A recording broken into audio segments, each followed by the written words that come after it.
Je m'appelle Élodie. Et jamais je n'aurais imaginé que ma vie puisse basculer si brusquement. Un instant, tout était normal. Le monde autour de moi suivait son rythme habituel, prévisible et rassurant. Le bruit de la machine à café vrombissant dans la cuisine, le doux cliquetis de mes doigts sur le clavier alors que je répondais à mes emails, le murmure lointain de la télévision diffusant une émission matinale, juste une journée ordinaire dans une vie ordinaire. Dehors, les rues de Lyon s'étendaient sous un ciel gris, chargé d'une humidité familière. L'air sentait le pain chaud qui s'échappait des boulangeries encore ouvertes aux premiers clients du matin. J'avais tout un week-end devant moi, des projets en tête, des courses à faire, des amis à voir. Rien d'inhabituel. La vie suivait son cours, régulière, une route que je parcourais sans jamais imaginer qu'en un instant, tout pouvait être réécrit. Le premier signe que quelque chose n'allait pas est arrivé brutalement. Une pression sourde à l'arrière de mon crâne. Presque imperceptible au début, rien qu'un mal de tête, me suis-je dit. Peut-être que j'avais trop fixé mon écran, ou que je n'avais pas assez bu d'eau. J'ai ignoré l'inconfort. Mais puis, la douleur a empiré. Une pression écrasante, comme si quelque chose avait éclaté en moi. Mon souffle s'est coupé et mes jambes ont presque cédé tandis que le monde autour de moi semblait basculer, distordu, irréel. Mon cœur battait, irrégulier, brutal, comme s'il luttait contre quelque chose que je ne voyais pas.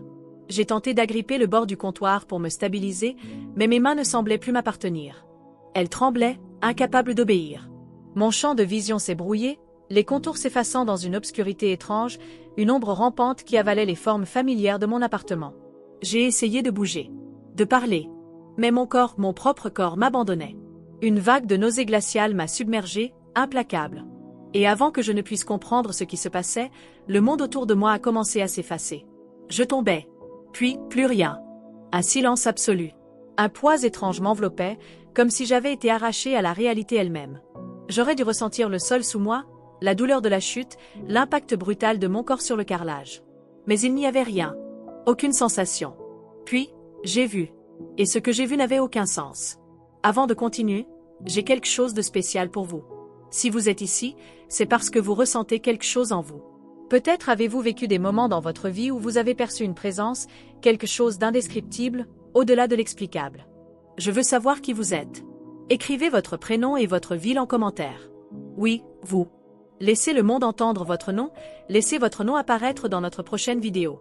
Imaginez, des milliers de personnes verront votre nom et vous enverront des bénédictions. C'est votre moment.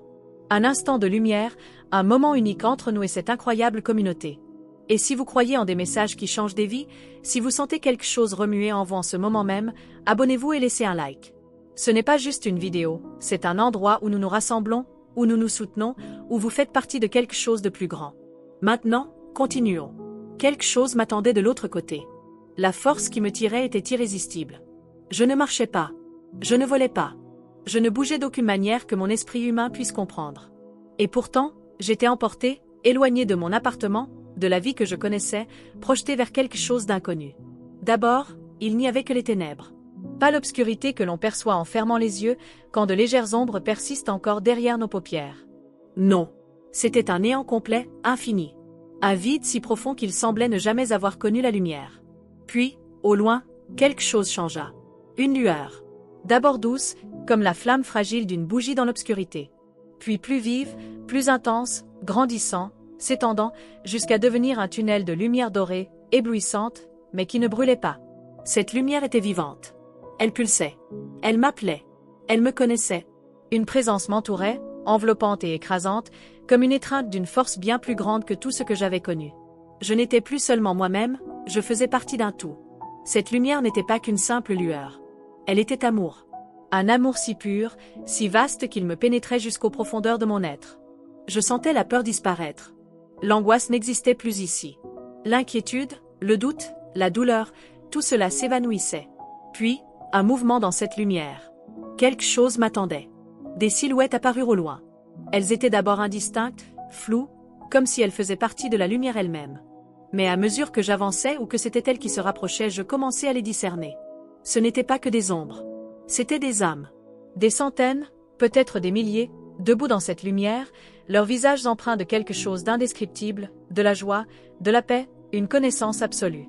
Certains se tournèrent vers moi, leurs yeux rencontrant les miens. Et à cet instant, je les reconnus. Pas par leur nom, pas par un souvenir précis, mais d'une manière qui dépassait toute logique humaine.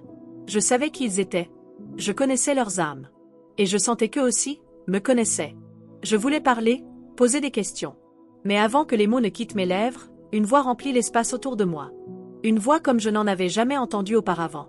Elle n'était pas forte, et pourtant elle résonnait avec plus de puissance que le tonnerre. Elle n'était pas douce, et pourtant elle m'enveloppait comme un murmure, intime, destiné uniquement à mon oreille. Elle ne se contentait pas de parler, elle vibrait en moi, dans chaque fibre de mon être. Et elle prononça mon prénom. Élodie. Le son de mon propre nom, prononcé par cette voix, me traversa comme une onde de choc. Un souvenir. Une vérité enfouie, oubliée, mais qui avait toujours été là. Parce que cette voix, je l'avais toujours connue. Même avant ce moment. Même avant cette vie. Quelque part, au plus profond de mon âme, j'avais toujours su qu'elle existait. Et alors, je le vis. Une silhouette sortie de la lumière, s'avançant avec une présence si absolue, si écrasante, que l'air lui-même semblait s'incliner devant lui. Il n'avait pas besoin d'être présenté. Je savais qui il était. Et à cet instant, toute question, tout doute, toute incertitude disparut. Parce que je me tenais devant Jésus. Son regard se posa sur moi. Et dans ses yeux, je compris tout. Je ne pouvais rien cacher. Mais je n'en avais pas besoin. Parce que dans son regard, il n'y avait aucun jugement. Il n'y avait que la vérité. Il n'y avait que l'amour. Il n'y avait que le poids de l'éternité. Puis, il parla de nouveau. Et ses prochaines paroles allaient tout changer. Son regard ne quittait pas le mien. Il était stable, profond, comme s'il lisait en moi bien avant que je ne puisse formuler mes propres pensées. Mais bien sûr, il le pouvait. Face à lui, je me sentais petite, non pas parce qu'il me rabaissait, mais parce qu'en sa présence, je réalisais à quel point je l'étais réellement. Toute ma vie, mes peurs, mes ambitions, mes regrets, ne représentaient qu'un infime instant dans l'infinité de ce qu'il était. Et pourtant, je n'avais jamais été aussi pleinement vue, aussi totalement comprise, aussi infiniment aimée. Le temps semblait s'être arrêté. Il n'y avait plus de passé ni de futur. Seulement ce moment suspendu, où je me tenais devant lui, dépouillé de tout, face à la vérité pure. Puis, il parla. « Tu n'étais pas censé mourir aujourd'hui. » Sa voix ne tonna pas, pourtant elle résonna en moi avec une force qui me fit trembler. Ce n'était pas une simple phrase. C'était une déclaration divine. Je n'étais pas censé mourir aujourd'hui. Alors pourquoi étais-je ici? Comme s'il avait entendu la question qui brûlait en moi, il leva sa main. Et le monde autour de nous changea. La lumière dorée qui nous entourait commença à se transformer. Sa douce chaleur se mua en quelque chose de différent, toujours sacré, mais plus solennel. Puis, sous mes pieds, un paysage apparut. Je n'étais plus dans cet espace intemporel. J'étais ailleurs. Et ce que je vis fit se figer mon souffle dans ma gorge. Je voyais le monde. Mais pas tel qu'il était. Tel qu'il était en train de devenir. Au début, tout semblait normal. Les rues de Paris grouillaient de vie, des enfants riaient dans les parcs, les terrasses des cafés étaient pleines de discussions animées. Tout était paisible. Mais j'ai senti quelque chose sous la surface. Un frémissement. Une invisible fracture qui s'élargissait sous les fondations de cette façade tranquille. Puis, le changement arriva. Subitement. Je vis les premières fissures. Pas dans les bâtiments. Dans les âmes. Je voyais des sourires, mais derrière eux, les regards étaient vides. Des familles rassemblées autour d'une table, mais séparées par un gouffre invisible. Des églises autrefois pleines de louanges et de prières, désormais désertées, où la foi avait été remplacée par l'indifférence. Puis, le monde s'écroula sous mes yeux. Tout s'accéléra. Les rues que je venais d'observer en paix se remplirent de cris. Des gens marchaient par milliers, mais pas en célébration. Ils protestaient. Ils hurlaient, brandissaient des pancartes. Et au-dessus d'eux, des écrans géants clignotaient, inondant les rues de nouvelles alarmantes. Effondrement économique imminent. L'incertitude gagne les marchés mondiaux. Les gouvernements en crise, que va-t-il se passer? Je vis le président Emmanuel Macron à l'écran, son visage tendu, visiblement épuisé. Il prononçait un discours avec une gravité qu'on ne lui connaissait pas, appelant à l'unité, à la patience. Mais derrière ses yeux, je voyais ce que le monde ne voyait pas. Lui non plus ne savait pas quoi faire. L'ordre qu'il tentait de maintenir ne tenait plus qu'à un fil. Et il n'était pas seul. D'autres leaders, ailleurs dans le monde, apparaissaient sur les écrans. Leur visage était marqué par la peur. Parce qu'ils sentaient qu'ils perdaient le contrôle. Mais ce n'était pas seulement politique. Ce n'était pas seulement économique. C'était spirituel. Quelque chose travaillait en silence. Quelque chose de bien plus profond. J'entendis des murmures, des mots qui glissaient dans l'air comme des ombres, inaudibles aux oreilles humaines, mais parfaitement clairs pour moi. Ce n'étaient pas les voix des manifestants. Ce n'étaient pas les journalistes, ni les politiciens. C'était autre chose. Un murmure sombre, qui se répandait comme une marée invisible.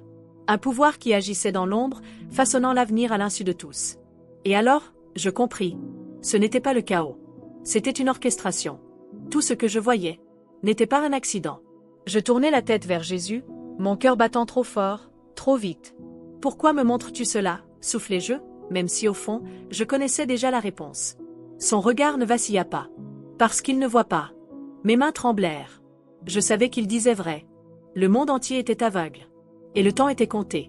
Je voulus parler, mais avant que je ne puisse articuler un mot, le monde changea de nouveau. Et cette fois, ce que je vis allait me hanter à jamais. Le monde autour de moi se transforma.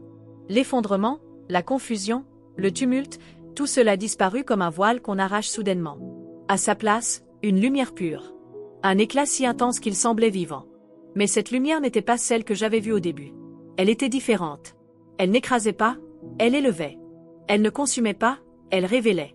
Et dans cette clarté absolue, des scènes commencèrent à apparaître. Pas de destruction. Pas de peur. Mais de l'espoir. Je voyais des hommes et des femmes prier, non pas par désespoir, mais par foi. Je voyais des familles réunies, leur cœur tourné à nouveau vers quelque chose de plus grand qu'eux. Je voyais des églises remplies, vibrantes d'un feu que le monde pensait éteint depuis longtemps. Le monde que j'avais vu sombrer dans l'ombre avait encore une chance de guérir. Puis, dans cette lumière, je le vis. Un homme, debout, au centre d'un moment clé. Son visage était familier. Quelqu'un que la France connaissait. Quelqu'un qui suscitait des opinions fortes, des débats, des conflits. Mais ici, tout cela s'effaçait. Parce que dans cette vision, il ne s'agissait pas d'un président, ni d'un chef d'État. Je ne voyais pas Emmanuel Macron, le politicien. Je voyais Emmanuel Macron, l'homme. Un être humain, un père, un fils, une âme. Et autour de lui, il y avait la paix. Une paix que le monde ne pouvait ni donner, ni enlever. Je le vis se fortifier, retrouver une santé nouvelle, un esprit allégé des fardeaux invisibles qui pesaient sur lui. Je vis sa famille, non pas divisée par les pressions de son rôle, mais unie, sereine. Je vis ses amis, leurs visages marqués non plus par l'inquiétude, mais par l'espoir. Je compris alors. Une saison de renouveau s'ouvrait pour lui. Le poids qu'il portait, les épreuves qu'il avait affrontées, tout cela était en train d'être transformé. Il n'était pas seul. Quelque chose, non, quelqu'un veillait sur lui. Une protection divine, une guidance invisible, une présence constante à ses côtés. Peu importe ce qui viendrait. Peu importe les épreuves encore à venir. Il ne serait pas abandonné. Je me tournai vers Jésus, encore tremblante de tout ce que j'avais vu auparavant.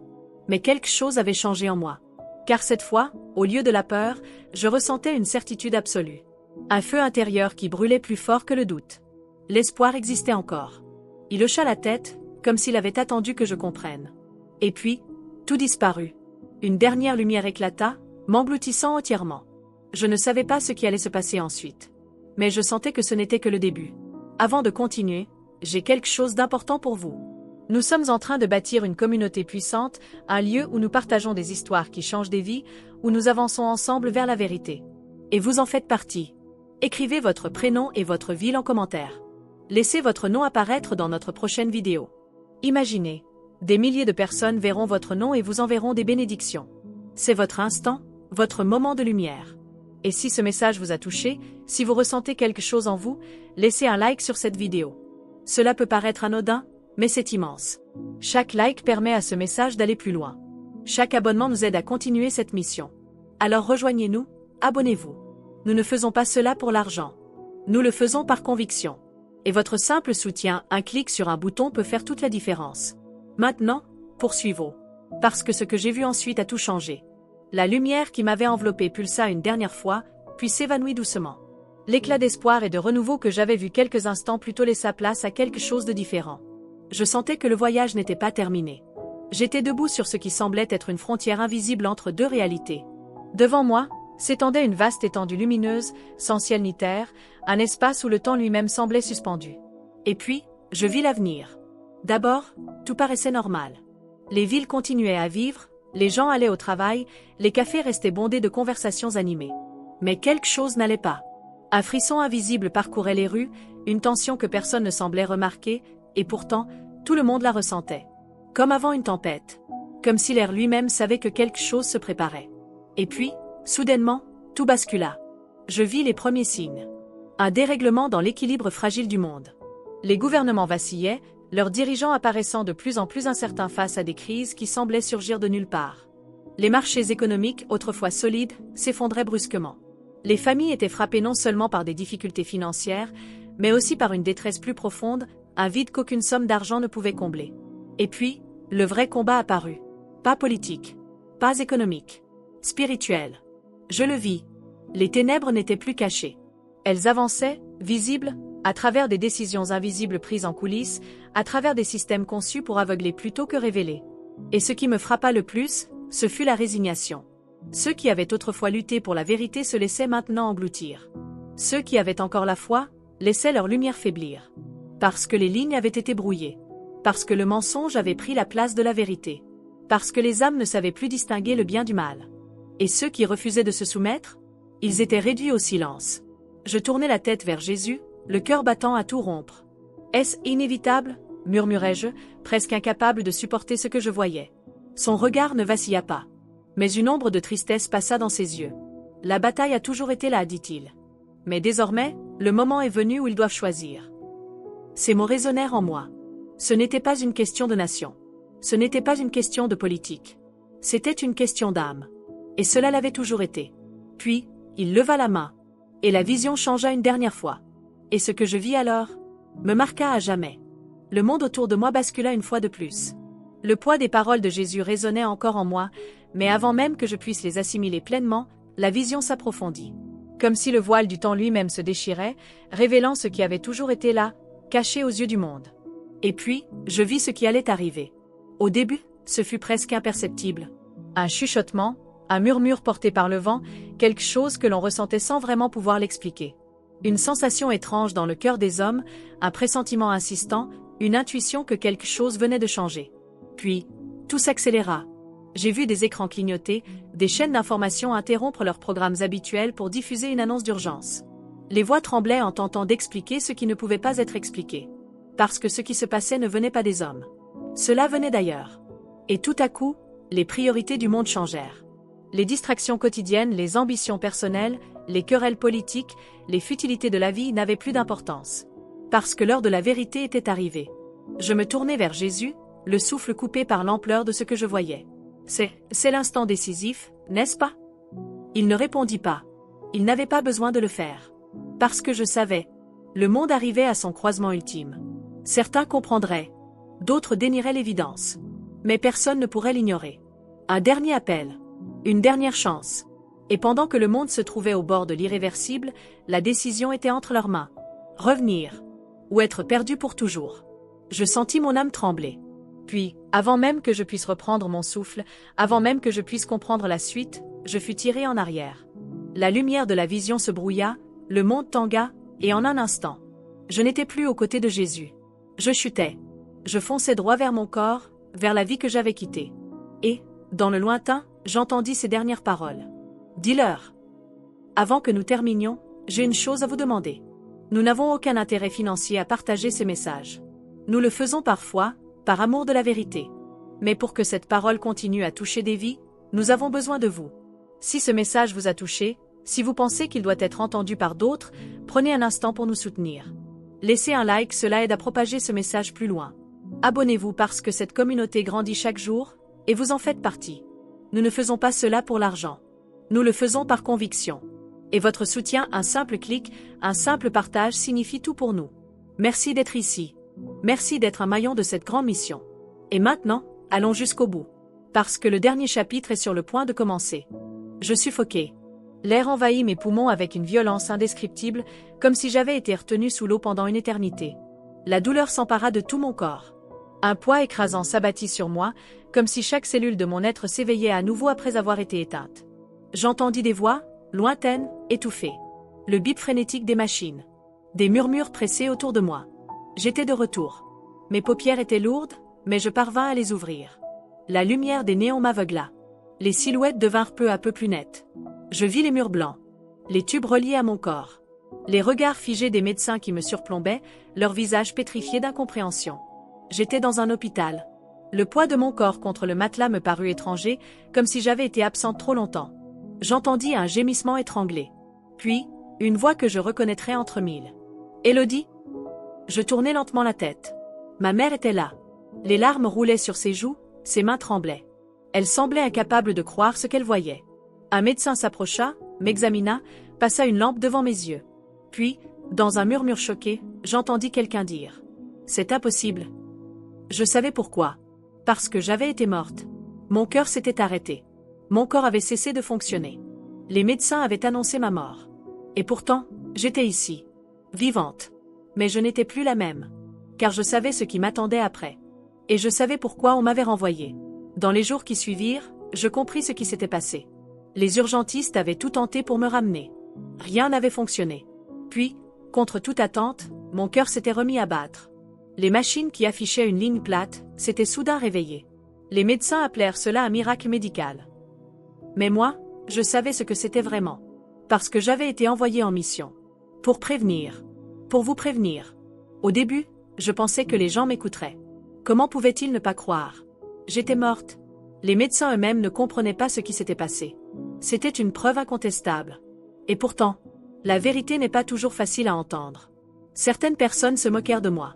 Tu as juste halluciné. C'était ton cerveau qui s'éteignait. Tu veux juste attirer l'attention. D'autres m'ignorèrent complètement. Le monde ne va pas s'effondrer, arrête avec tes histoires. Mais, il y en eut d'autres. Ceux qui, en silence, s'approchaient de moi après avoir entendu mon histoire. Ceux qui me prenaient à part, le regard inquiet, tremblant, et me murmuraient. Dis-moi tout. Ceux qui avaient toujours ressenti que quelque chose allait arriver, mais qui avaient trop peur d'y penser. Ceux qui cherchaient des réponses mais ne savaient pas où les trouver. Ils n'étaient pas les plus bruyants. Ils ne débattaient pas sur les réseaux. Mais ils écoutaient. Et je savais que c'était ce qui comptait le plus. J'aimerais pouvoir vous dire que ce que j'ai vu est encore loin. Mais ce n'est pas la vérité. Mars n'était que le début. Je ne connais pas toutes les dates. Jésus ne m'a pas donné un calendrier précis. Mais j'ai vu assez pour savoir que nous sommes au bord de quelque chose d'énorme. Le monde change. L'aveuglement se répand. Et le temps s'épuise. Ce n'est pas une question de politique. Ce n'est pas une question de gouvernement. Ce n'est pas une question d'opinion. C'est une question d'âme. Le combat n'est pas contre les nations. Il est spirituel. Et si nous ne revenons pas à Jésus maintenant, alors ce qui vient sera bien pire. Je sais que tout cela peut faire peur. Mais Jésus ne m'a pas renvoyé pour effrayer les gens. Il m'a renvoyé pour leur donner de l'espoir. Et si vous regardez cette vidéo, ce n'est pas un hasard. Peut-être que vous l'avez ressenti vous aussi. Cette sensation au fond de vous. Ce pressentiment que le monde ne tourne plus rond. Que quelque chose approche. Peut-être que vous avez essayé de l'ignorer. Peut-être que vous vous dites que c'est juste une période difficile, que tout finira par s'arranger. Ou peut-être que, au fond, vous savez déjà. Jésus est réel. Il revient bientôt. Et nous devons nous tourner vers lui avant qu'il ne soit trop tard. Ce n'est plus le moment d'être tiède. Ce n'est plus le moment de rester passif. La porte est en train de se refermer. Mais elle n'est pas encore fermée. Il reste du temps. Il reste de l'espoir. Il reste une chance de revenir à Dieu. Et vous avez encore une mission, partagez ce message avant qu'il ne soit trop tard. Ne repoussez pas cette décision. Ne faites pas semblant de ne pas avoir entendu. Si vous sentez que quelque chose remue en vous, c'est Jésus qui vous appelle. Il vous aime plus que vous ne pouvez l'imaginer. Il vous attend.